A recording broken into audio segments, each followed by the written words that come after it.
O Brasil é o único país entre as 10 maiores economias do mundo que não universalizou o saneamento básico. Na América Latina, países como Chile, Colômbia, Argentina e México já universalizaram o saneamento. Mas no Brasil, o saneamento é símbolo de vergonha nacional e de incompetência das estatais. 100 milhões de brasileiros não têm acesso a esgoto tratado e 35 milhões não têm água tratada. Esse é o resultado trágico de quase 60 anos de oligopólio estatal controlando o setor e criando reserva de mercado para impedir a concorrência.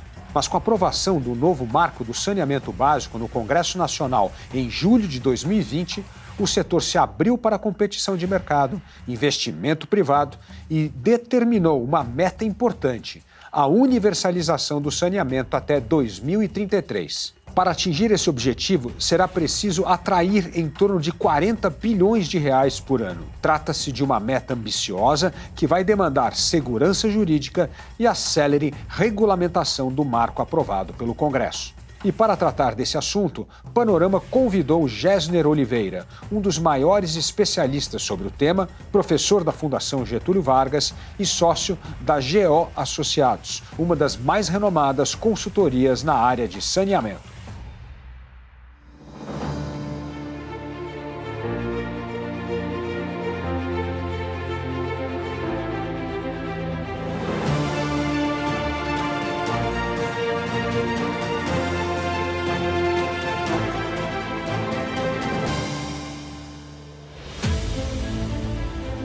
Gessner, muito bem-vindo ao Panorama.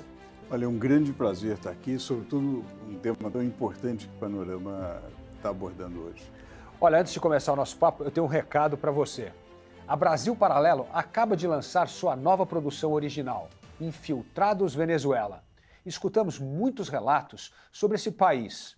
Uns dizem que a Venezuela vive um excesso de democracia. Já o relatório da ONU acusa a Venezuela de crimes contra a humanidade. Mas afinal, o que é a Venezuela? O novo documentário da BP mostra a Venezuela de dentro do país. Nessa viagem, a equipe da BP ouviu relatos emocionantes e teve contato com histórias de vida que vão mudar a sua forma de ver o povo venezuelano. Toque aqui no link da descrição deste vídeo para garantir seu acesso a essa e mais de 100 produções originais da BP. O novo original BP, Infiltrados Venezuela, já está em exibição exclusivamente para os assinantes da Brasil Paralelo.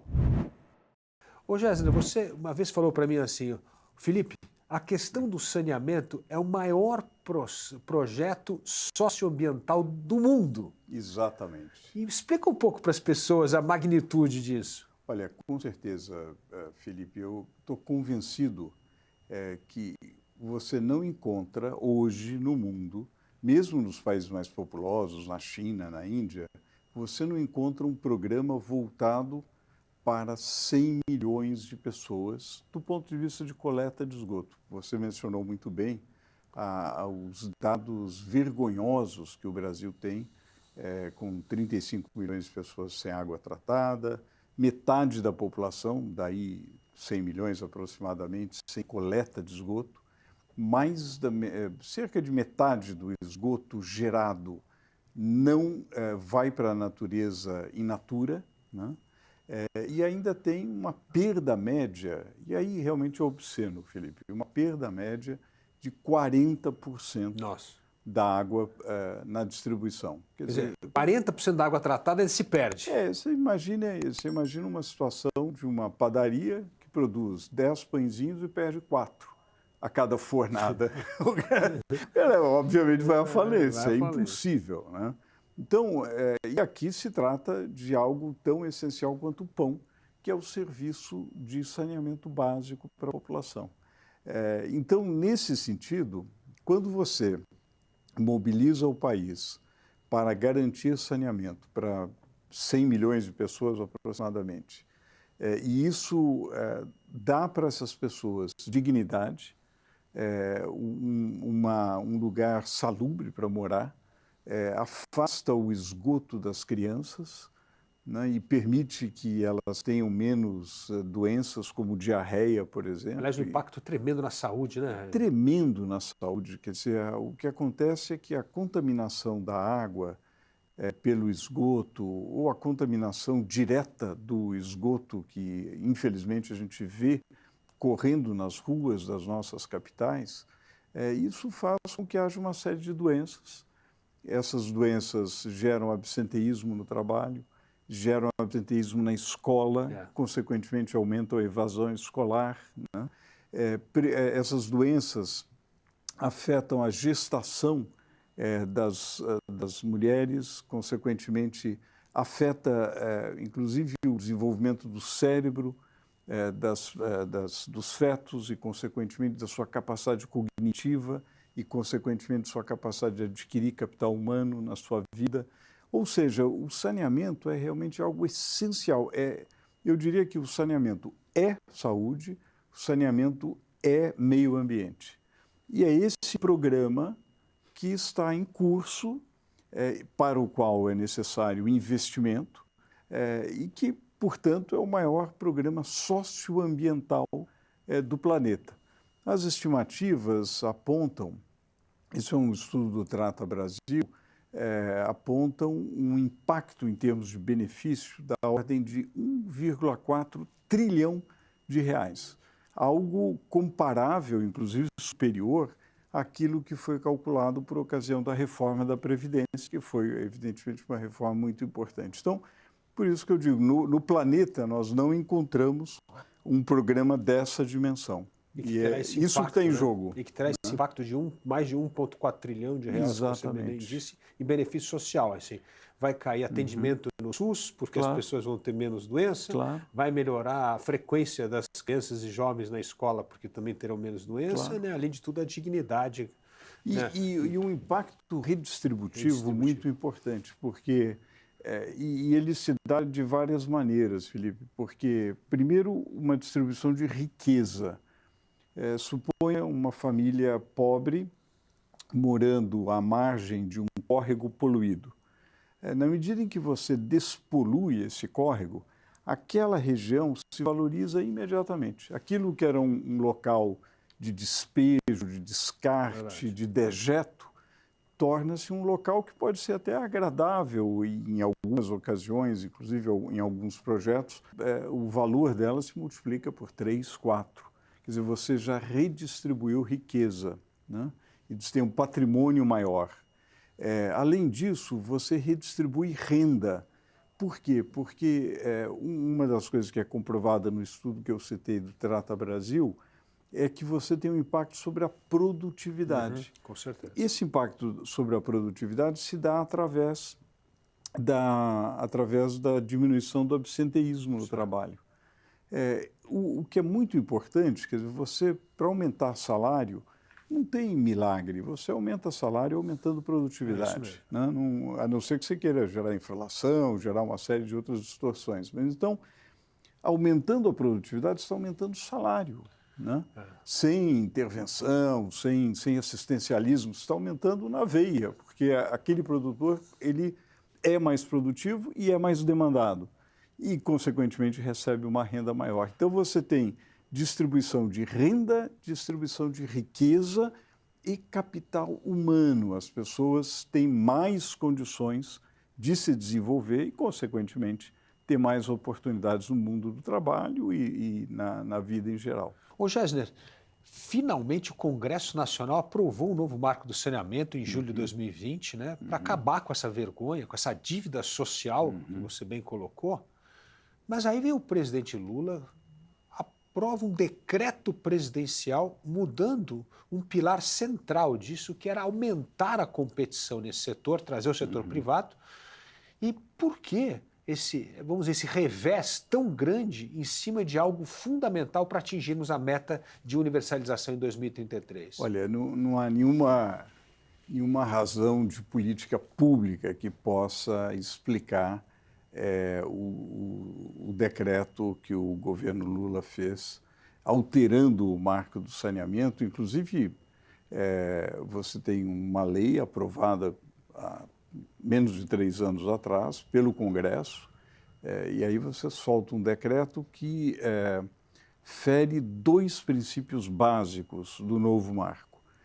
Um deles é que você precisa ter competição. Aliás, é um princípio constitucional da livre concorrência e do direito administrativo que você sempre deve zelar pela competição e, consequentemente, pela licitação de serviços que você vai oferecer. O que o decreto do governo federal fez foi permitir que empresas estatais, sob determinadas circunstâncias, pudessem operar sem licitação. O que realmente vai justamente contra, você no início falava, olha, você deu reserva de mercado para essas empresas, que se essas empresas tivessem capacidade de investimento, mesmo assim não seria correto, não seria constitucional e não seria o melhor procedimento. Mas, de qualquer maneira, você teria o serviço. O problema é que nem isso ocorre, porque, comprovadamente, várias empresas, não digo todas, não quero generalizar aqui, mas várias empresas estatais não têm condições de fazer os investimentos necessários para universalizar o serviço na próxima década. Ela não consegue mostrar essa capacidade econômico-financeira para fazer o investimento devido. Quer dizer, ela não consegue sequer, algumas empresas não conseguem sequer preencher quesitos mínimos de índices econômico-financeiros, de ter digamos, um ativo robusto, de ter indicadores de liquidez razoáveis, consequentemente ter capacidade de capital de giro e, mais importante, capacidade de investimento, porque ela tem que ter alguma forma de financiamento para justamente dobrar o patamar de investimento no mínimo para fazer os investimentos necessários. Então, você está diante de um fato, assim, de uma empresa que domina o mercado e não faz nada. Não. Quer dizer, nem resolve o problema e nem sai dando oportunidade para que uma parceria público-privada, uma empresa privada, enfim, que a gente encontre uma fórmula para a população ter E ainda serviço. tem esse desperdício de quase 40% na média nacional de água tratada. Isso na média, porque para você chegar a uma média de 40%, significa que há situações de 50%, de 60%, de 70% de perda. Quer dizer, é uma coisa surreal. É uma coisa surreal. Então, o que aconteceu com o decreto foi dar fôlego para essa reserva de mercado. Esse foi um problema sério. Você tinha, graças ao marco, ficou claro que você tinha mais de 1.000 casos, mais de 1.000 municípios, nos quais os contratos estavam irregulares. Sim. Quer dizer, irregulares porque eles não atendiam às condições mínimas de um contrato, de ter meta, de estabelecer universalização. Quer dizer, como que você vai operar saneamento sem meta? Você tem que ter uma meta. Eu falei, olha, eu vou fazer, a cobertura hoje é baixa, mas daqui a 3 anos vai ser assim, daqui a 6 anos vai ser assado. Não tem isso, quer dizer, não tem nada. O marco tinha determinado um prazo, né, para essa o prazo para essa regulamentação, que deveria ocorrer já no final deste ano de 2023. E isso foi estendido até 2025. Se a gente estivesse aqui falando, olha, a gente vai fazer um programa para ir a Marte, tudo bem. Olha, nós vamos dar 2 anos a mais para os cientistas pensarem nisso, naquilo. Nós estamos falando de água e esgoto para a população. Eu nem vou falar manejo de resíduos sólidos e drenagem, que são igualmente importantes, porém, nós estamos falando de água e esgoto, que ainda a gente não tem. Então, não dá para dar mais 2 anos. Né? A população tem pressa. É verdade. Né? São milhares de crianças que vão continuar brincando no esgoto.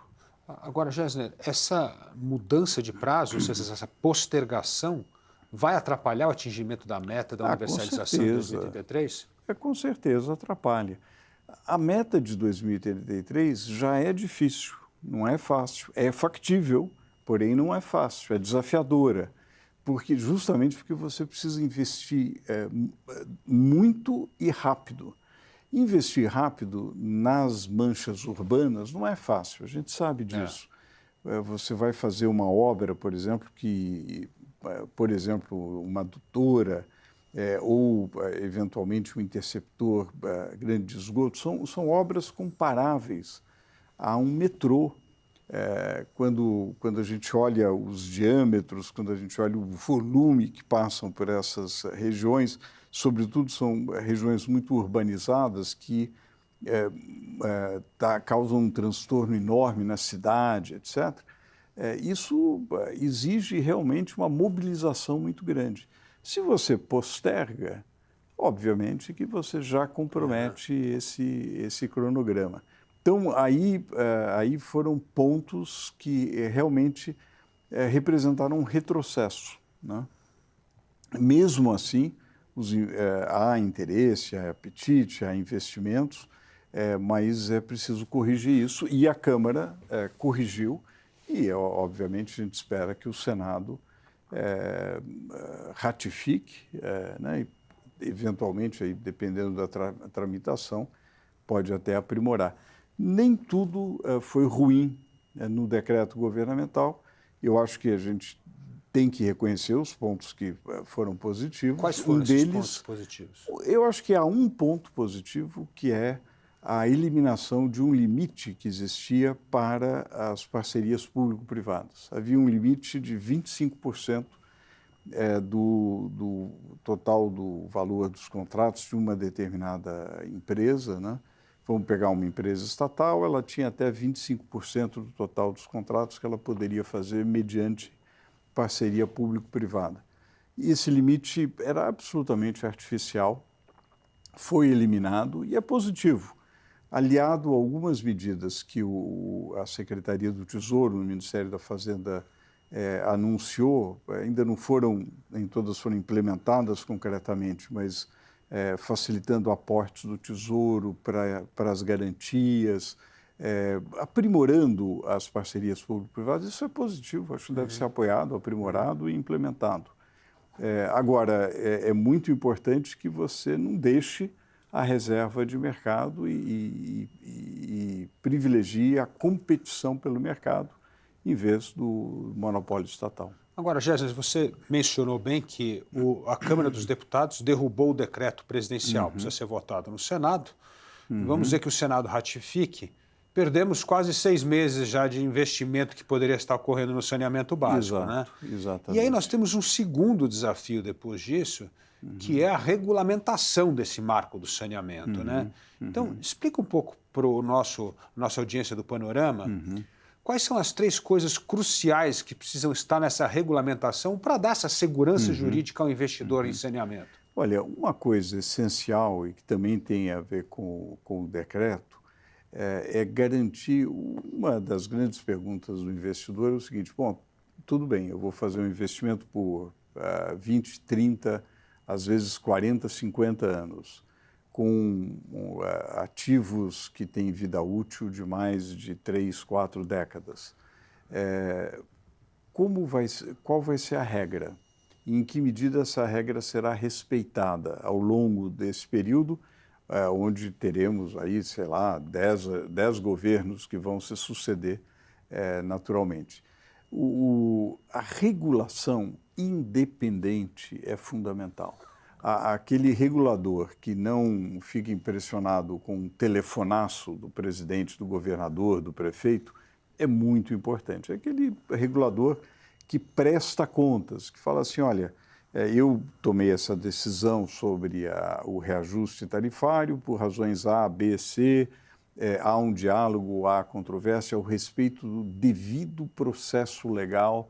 Se você garante isso para o investidor, mesmo que ele pode até discordar de determinadas decisões, de determinadas regras, mas se ele sabe que aquele juiz é imparcial, que aquele juiz não é, digamos, um mero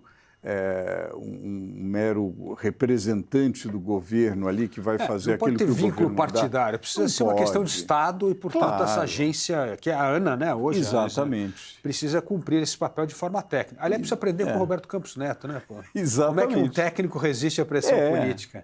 Eu acho que é fundamental. Eu acho que o técnico, não importa, o presidente não gostou, azar. ele segue aquela determinação. Tem determinados critérios técnicos, eles são explicitados, no caso do Roberto Campos Neto, há uma ata do Comitê de Política Monetária expondo o que motivou uma determinada decisão. Eu, você, qualquer um pode ser contra ou a favor, mas aquilo ali é claro, é transparente, né? E é isso que se quer em todas as áreas, na área de telecomunicações, na área de energia elétrica e, naturalmente, na área de saneamento. No saneamento, há uma peculiaridade que torna isso ainda mais importante, porque você tem, Felipe, é impressionante, você tem quase 100 agências reguladoras de saneamento. Nossa! Por quê? Porque esse é um serviço muito local e constitucionalmente, o poder concedente, a titularidade do poder concedente é municipal e compartilhada nas áreas metropolitanas. Então, o que acontece? Você tem agências reguladoras que são municipais, agências reguladoras que são para um conjunto de municípios, então elas são regionais, agências reguladoras que são estaduais. Então você tem um sem número de agências. Agora, você imagine conciliar essas regras. Muitas vezes você tem uma empresa, há empresas nacionais, empresas privadas, que operam em vários estados da federação. E muitas vezes as regras são contraditórias. Parece o sistema tributário brasileiro. Parece, não sei se consegue ser tão confuso quanto o sistema tributário, mas olha, é muito confuso naturalmente. E daí a necessidade de harmonizar, de padronizar e estabelecer as melhores práticas de regulação, as melhores práticas internacionais. Há vários guias de regulação no mundo, são conhecidos. Então, quando você, por exemplo, fala assim, como vai ser a definição da regra contratual, ou, por exemplo, como que vai ser a definição da tarifa, que modelo vai ser usado? Há vários modelos, há as melhores práticas, e você, à medida que você tiver a ANA, como você mencionou, Agência Nacional de Água e agora de Água e Saneamento Básico, a ANA faz normas de referência segundo a legislação do novo marco. Essas normas de referência procuram harmonizar, padronizar e, ao mesmo tempo, colocar as melhores práticas, né? Que, evidentemente, uma agência aqui, por exemplo, no estado de São Paulo, o caso da Arcesp, ela não precisa seguir exatamente o que a ANA disse, a reguladora é estadual. Porém, há alguma diretriz da ANA, é o chamado supervisor regulatório. E esse supervisor precisa ser independente. O que o decreto do governo federal fez foi falar a ANA deverá seguir a orientação do Ministério do Desenvolvimento Regional. Ora, é você submeter de novo uma agência técnica a um órgão político. A um órgão político, quer dizer, alguém que está lá, que tem mandato, que não pode ser mandado embora se não fizer aquilo que o governante mandar, fica constrangido por alguém que pode ser demitido a qualquer momento se desagradar o governante da hora. Essa que é a questão. Agora, ô Gessner, esse é um ponto importante que você toca, né? O Brasil, lá em 1995, no governo Fernando Henrique, quando se criaram essas agências reguladoras, era esse perfil, era para escolher absolutamente pessoas técnicas, né? Para ter essa independência técnica dissociada da política partidária, né? E funcionou durante um tempo. Mas depois, como tudo no Brasil, virou mais um antro de loteamento político às agências, né? E isso deturpou o papel técnico das agências. E hoje o governo, sem nenhum pudor, acha que todos os órgãos técnicos, não só as agências, mas o Banco Central, tem que se submeter à vontade política. Como é que nós podemos resgatar esse papel inicial da agência como um órgão absolutamente técnico e blindada? Devemos seguir um modelo do Banco Central, como a gente comentou há pouco? Com certeza. Eu acho que o modelo, uma agência, para funcionar direito, ela tem que ter três coisas fundamentais. ela tem que ter excelência técnica, né? Então, as pessoas que são designadas para essa agência, obviamente, têm que entender do setor e elas têm que ser legítimas porque elas entendem do assunto, porque elas são autoridade no assunto. Isso é fundamental. Segundo aspecto, elas têm que ser transparentes e elas têm que seguir, respeitar sempre o devido processo legal. Elas mimetizam no plano administrativo o devido processo legal do judiciário. Então, os processos são decididos de uma maneira muito mais, com muita rigidez, com muita transparência, de sorte que qualquer problema eles não serão anulados imediatamente de plano aí por algum juiz. A não ser que, evidentemente, a Justiça sempre poderá rever decisões do plano administrativo, mas tem muita solidez, né? E um terceiro aspecto, a prestação de contas para a sociedade. O regulador também não pode ser aquele sujeito que, às vezes, até o cara entende do setor, mas começa a decidir tudo, etc., sem prestar contas. Ele também tem que prestar contas à sociedade. Esses três ingredientes são fundamentais. Era o espírito dos anos 90, quando foi criada a Anatel, quando foi a ANEEL, sucedendo ao DINAI para o setor elétrico, e várias outras agências, a NTT e várias outras agências foram criadas. Esse é o espírito básico, é o espírito que está na Lei das Agências Reguladoras, aprovada em 2019, sempre com essa preocupação de independência. Independência do poder econômico, independência do poder político, né? Nós temos que fazer realmente, a sociedade precisa resistir e impedir um retrocesso nesse sentido, porque o Brasil não terá investimento em infraestrutura e em várias áreas sociais importantes se as agências reguladoras não funcionarem direito. Agora, Gessner, o empreendedor, o empresário, ele tem sempre uma veia de ousadia, né? Ele não vai esperar tudo ficar perfeito para começar a investir, né? Então, nós estamos falando aqui, o marco do saneamento ainda não foi regulamentado, foi aprovado, depois teve esse reverso agora, temos que reverter. Mesmo assim, nós tivemos mais de 50 bilhões de reais contratados em investimento que já está acontecendo nisso, né? E o caso mais emblemático é a SEDAI no Rio de Janeiro. Exatamente. Então, é interessante que o empresariado não vai ficar esperando tudo ficar perfeito para começar a investir. Ele vai antecipando os fatos e fazendo investimento, né?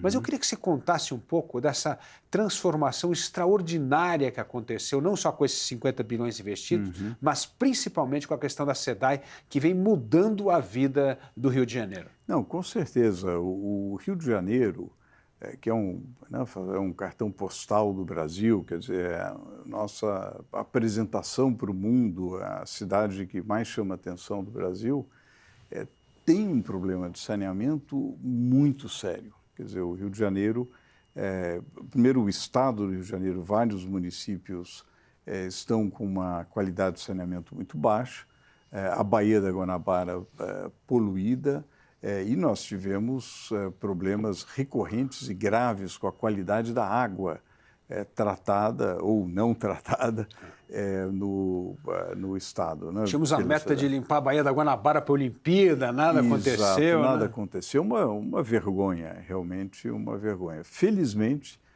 através de uma modelagem muito bem feita pelo BNDES, foi possível fazer uma estratégia na qual preservou um espaço para a SEDAI com uma fornecedora da água por atacado, quer dizer, ela, através do sistema Guandu, ela, digamos, trata a água com mais investimento e tem um sistema de distribuição com plataformas privadas. Então, foram divididos em 4 blocos para tais plataformas.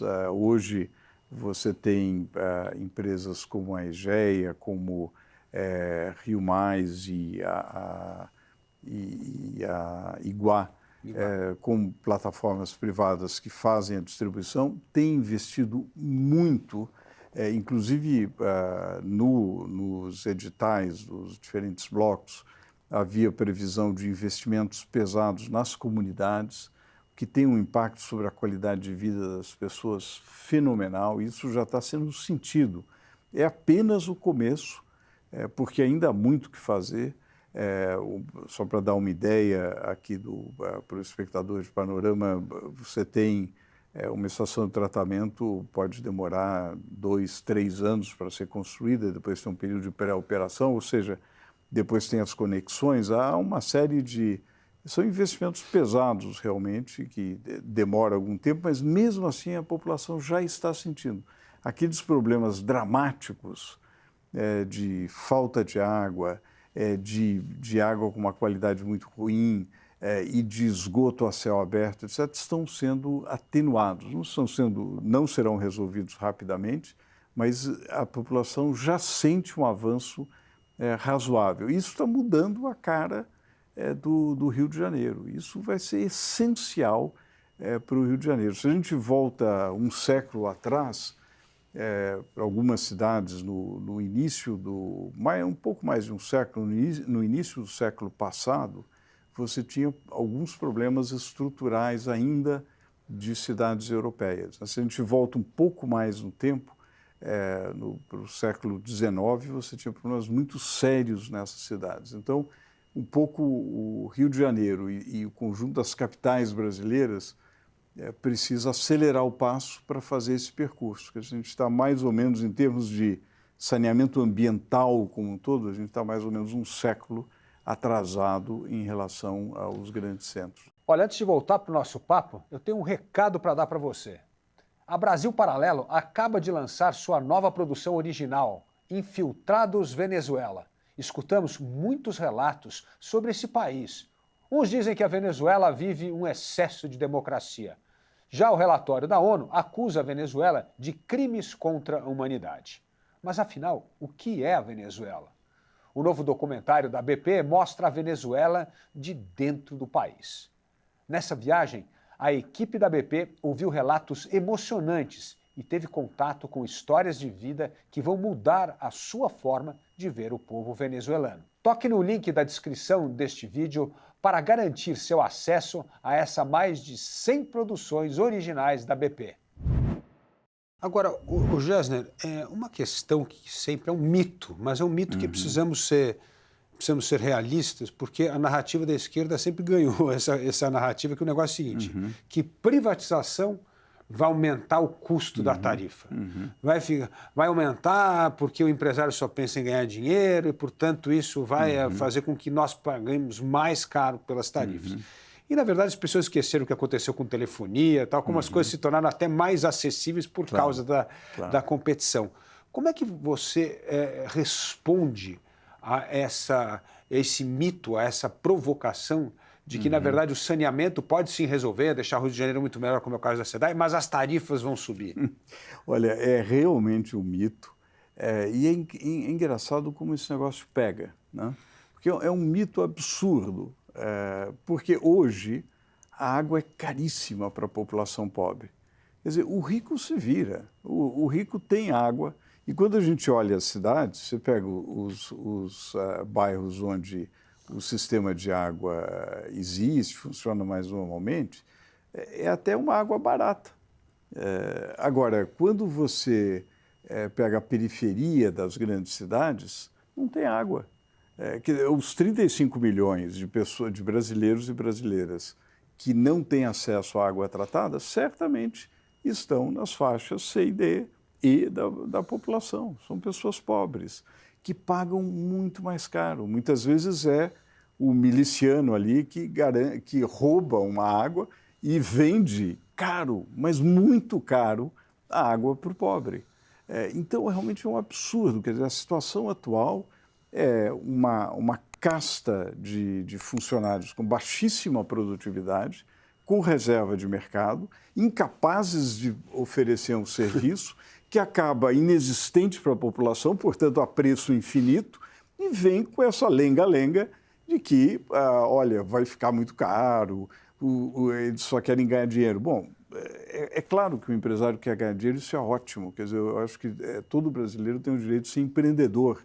Isso, aliás, é uma característica ótima do Brasil, que apesar de tudo, apesar de todas as dificuldades, há um espírito empreendedor no brasileiro. Agora, é um setor regulado, quer dizer, a taxa de retorno ela vai ser estabelecida contratualmente. Quer dizer, não é que o sujeito vai cobrar aquilo que ele quer. Muitas vezes, como foi o caso do Rio de Janeiro, você até estabelece uma regra, olha, a tarifa em termos reais não poderá subir. Agora, como o serviço atual é muito ineficiente, você fala, olha, a tarifa vai ter que ser essa, você vai ter os seus reajustes periódicos pela inflação, só que você não vai poder aumentar a tarifa, mas mesmo assim dá para ganhar dinheiro. Isso vai estar previsto. Eficiência, escala, ganhando eficiência. Pô, se você tem 40% de perda, você me dá uma padaria que a cada 10 pãezinhos perde 4, pô, eu vou fazer um esforço para perder só meio pãozinho. E aí, o resto é margem líquida. O resto é margem líquida, o resto é ganho. Então, obviamente, você tem muitas oportunidades. Quer dizer, eu diria que uma coisa que eu falo sempre, que é o nosso maior manancial de água no Brasil é a nossa incompetência. Porque se a gente perde 40%, vamos perder o padrão internacional, que é algo entre 10% a 15%, não é zero, é de 10% a 15%, porque às vezes você perder zero, o que você tem que gastar para reduzir perda é mais do que o que você perde. Então, não vale a pena. Mas se você reduzir desses 40 em média para 15, você dá um salto um ganho de eficiência, que aí você pode ter tarifas menores, atender a população. E o mais importante, Felipe, e que realmente comprova o mito, é que toda essa lenga-lenga de que vai subir tarifa, blá, blá, blá, blá, a legislação prevê tarifa social. E no Brasil, cruelmente, não se usa a tarifa social no limite permitido. Quer dizer, muitas empresas estatais não usam a tarifa social na proporção que elas poderiam, por lei, utilizar. Quer dizer, a população mais carente poderia pagar bem menos. E é razoável, quer dizer, há famílias com baixa disponibilidade de renda, têm baixa capacidade de pagamento, vale a pena, em vez de eu cobrar uma coisa que eles não podem pagar, e começar a ter gato para todo lado. Gato de água, gato de eletricidade, gato de tudo. De TV a cabo, etc. É melhor cobrar menos, mas garantir que há um pagamento regular e é bom para a família, porque também é um sentimento cidadão, você tem sua conta, você está legal, etc. E outras famílias com renda maior podem pagar um pouco mais, quer dizer, você pode mudar a estrutura de cobrança de forma a privilegiar as famílias de renda mais baixa. Então, e na medida que você universaliza, isso é fundamental. É mercado, né? Quanto mais gente participa do sistema e paga, menor o preço da tarifa. O preço da tarifa. O gato, na verdade, é uma forma de você passar para o outro o custo. A conta. Passar para o outro a conta. Você está numa mesa de bar e sai de fininho, a conta fica para quem ficou lá. Vai ter que pagar mais. É o exemplo triste do Rio de Janeiro da Light agora, né? Quase 40% de gato. É óbvio que nenhuma empresa consegue ficar em pé com isso. Claro, né? claro. Agora, Gessner, voltando aqui para a questão do saneamento, como a tecnologia vai ajudar a levar saneamento para municípios pequenos e muito distantes das capitais? Eu estou pensando naqueles estados grandes, como o Pará, que tem grandes distâncias, Amazônia, assim, que tem enorme. Como é que é possível universalizar o saneamento e levar esgoto tratado, água tratada para esses lugares tão distantes? Olha, essa é uma questão chave. E o saneamento em áreas rurais, em áreas mais distantes, é realmente muito importante. Você pensar, por exemplo, toda a nossa população originária, as comunidades indígenas, as comunidades ribeirinhas, pensando na Amazônia, E, obviamente, no Brasil inteiro há comunidades assim, distantes, você precisa ter estratégias diferentes, né?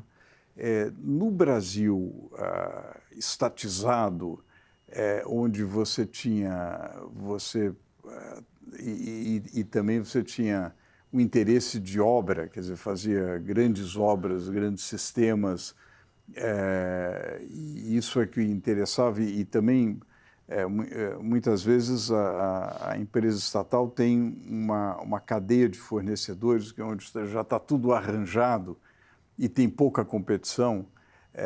Nesse sistema, você, na verdade, enfatizou muito obra e um sistema convencional. Quando você introduz competição pelo mercado, alguém fala, pô, eu vou fornecer com um sistema compacto de esgoto. Eu não preciso ganhar dinheiro com a obra, eu vou ganhar dinheiro na operação, no serviço que eu vou fornecer. Uhum. Então, é um outro modelo de negócio. E quando eu tenho competição, se você não oferecer uma boa solução, o seu concorrente vai oferecer uma boa solução. E é importante que os municípios ou que as áreas metropolitanas possam escolher, se você não está fazendo direito, eu vou trocar por aquele. E o mecanismo para fazer isso é o leilão, naturalmente, onde as várias propostas vão aparecer. E há várias. Inclusive, houve na África, na Ásia e também na América Latina, um desafio de você oferecer soluções inovadoras, né? Soluções que possam realmente oferecer, por exemplo, um sistema para uma comunidade muito pequena.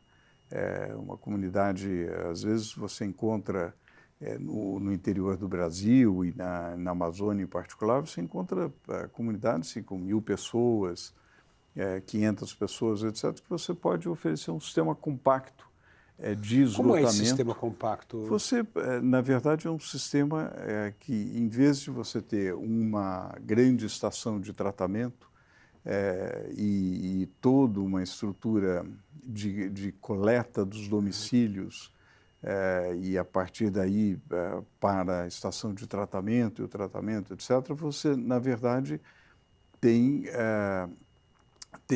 o tratamento feito de uma maneira muito mais de forma muito mais compacta, assim, do tamanho mais ou menos de vamos imaginar, por exemplo, um container. No espaço de um container, para uma das soluções interessantes que foi desenvolvida no Centro Tecnológico de São José dos Campos, no espaço de um container, você tem quase que uma máquina de tratamento de esgoto e, ao mesmo tempo, um aproveitamento dos gases do tratamento de esgoto, essencialmente metano, que você transforma para aquecimento ou para geração de eletricidade. Então, você dá uma solução, obviamente, é uma solução para uma pequena comunidade. Você não pode, isso para uma cidade de 50, 100, 200 mil habitantes.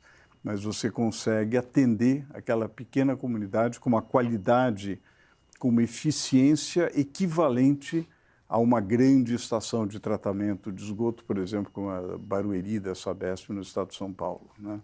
Então, essas soluções que vêm sendo desenvolvidas na Ásia, na África e no Brasil podem ajudar muito. E a participação do setor privado ajuda, não só do setor privado, pode ser uma solução pública também, mas ajuda na medida em que você tem competição. Então, assim, olha, eu consigo dar uma solução para aquela comunidade afastada, uma solução inovadora que pode resolver o problema daquela comunidade. Agora, Gessner, uma coisa importante, né, na questão ambiental, principalmente, é o reuso, né, de água e tal. Uhum. Isso você acha que vem com essa maior competição, com a conscientização? Como é que nós vamos utilizar de forma mais racional um bem que está se tornando cada vez mais escasso no mundo? Olha, eu acho que você tocou, Felipe, numa questão central. do reuso, da água reciclada, né? Isso é sensacional. Eu até acho, eu até acho que quando a gente fala água reciclada, até é melhor, porque o reuso dá a impressão que eu vou pegar e dar uma reusada, uma coisa assim meio de segunda categoria, né? E quando você, na verdade, pensa a economia, você deve pensar a economia de uma maneira circular, né? Então, você deve evitar simplesmente descartar um resíduo, mas valorizá-lo através do reaproveitamento. E é incrível a capacidade de fabricação de água reciclada. Então, é uma maneira revolucionária de você pensar a estação de tratamento de esgoto, que normalmente, Felipe, as pessoas pensam a estação de tratamento de esgoto como algo feio, fedorento, né? Eu tive uma experiência como presidente da Sabesp de que muitas vezes algumas cidades pediam, não, nós queremos uma estação de tratamento de esgoto e tal. Na hora que você escolheu o terreno para fazer a estação de tratamento de esgoto, não, not in my backyard, não aqui, do lado da minha casa, não quero. Porque também tem na verdade, uma noção antiga, ultrapassada da estação de tratamento, primeiro, como aquela coisa completamente separada da cidade. Você já tem muito mais harmonização da estação de tratamento com a paisagem urbana. Você tem muito mais tratamentos eficazes para o odor. Você não tem mais um odor que incomoda os seres humanos. E mais importante, você usa o efluente, que é o efluente do esgoto tratado, você transforma em água, novamente. E essa água pode ser para um uso mais básico, de lavagem de rua, de lavagem de vagão do metrô, de vagão de trem, pode ser uma água para um uso industrial específico. Então, no estado de São Paulo, por exemplo, nós temos a maior empresa de água reciclada da América Latina, que é o Aquapolo Ambiental, uma parceria entre a Sabesp e a GS Nima, uma empresa cujo capital é preponderantemente coreano. Isso é fundamental para um polo industrial. Então, pode ser uma água voltada para a indústria. E veja como a gente pode ganhar. Porque como nós temos a tragédia da falta de esgotamento sanitário, nós vamos ter que construir muitas estações de tratamento. Se essas estações de tratamento de esgoto forem próximas a distritos industriais, esses distritos industriais terão muito mais segurança hídrica, porque numa estiagem, por exemplo, cada vez mais frequente com a mudança climática, isso pode ocorrer, pode ser desastroso, por exemplo, para um polo petroquímico, como é o caso do polo petroquímico do ABC, onde há fornecimento de água através do aquapolo ambiental.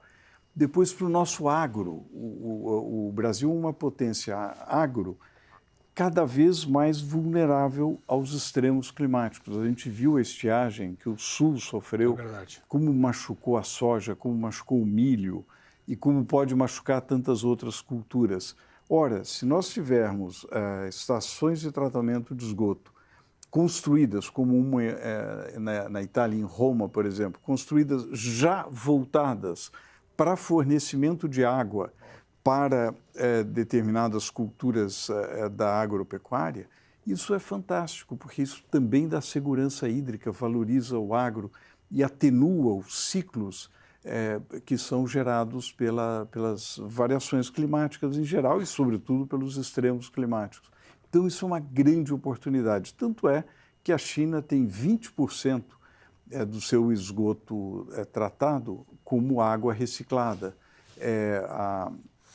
Países como a Austrália, mais de 30%, Espanha, alguns países menores, então é quase que a totalidade. Bom, Israel, por razões peculiares, mais de 70%. Estados Unidos, 10%. Nós temos 1,5%. A gente poderia ter muito mais. Isso daria uma segurança hídrica, inclusive, para recarregar manancial. Quer dizer, é a economia circular. Você pega o efluente, trata, devolve para o manancial, usa, devolve para o manancial. Enfim, eu acho que é um caminho fantástico e a participação da iniciativa privada é fundamental para isso, seja pela tecnologia, seja por esse espírito animal do empreendedor de falar, eu vou dar uma solução melhor. E de novo, aqui não tem nenhum preconceito contra o investimento público também. Tem que unir, a gente precisa tanto investimento que a gente não pode descartar nada. E, no fundo, o ingrediente básico que leva a tudo que a gente está falando de água reciclada, de redução de perda, de novas soluções, é a competição, é a concorrência que foi ferida e quase ferida de morte pelo decreto do governo federal. É isso mesmo. Gessner, muito obrigado pela sua participação aqui no Panorama. E é isso, nós precisamos mais mercado, mais investimento privado para melhorar a qualidade do serviço público numa área que nós temos, infelizmente, uma posição vergonhosa no mundo. E o jeito de fazer isso, como o Gessner colocou aqui, é isso aí. É aumento da concorrência, é eficiência e é pensar no cidadão e não no corporativismo público. O Panorama fica por aqui. Até o nosso próximo programa, na próxima terça-feira, às 20 horas. Até lá!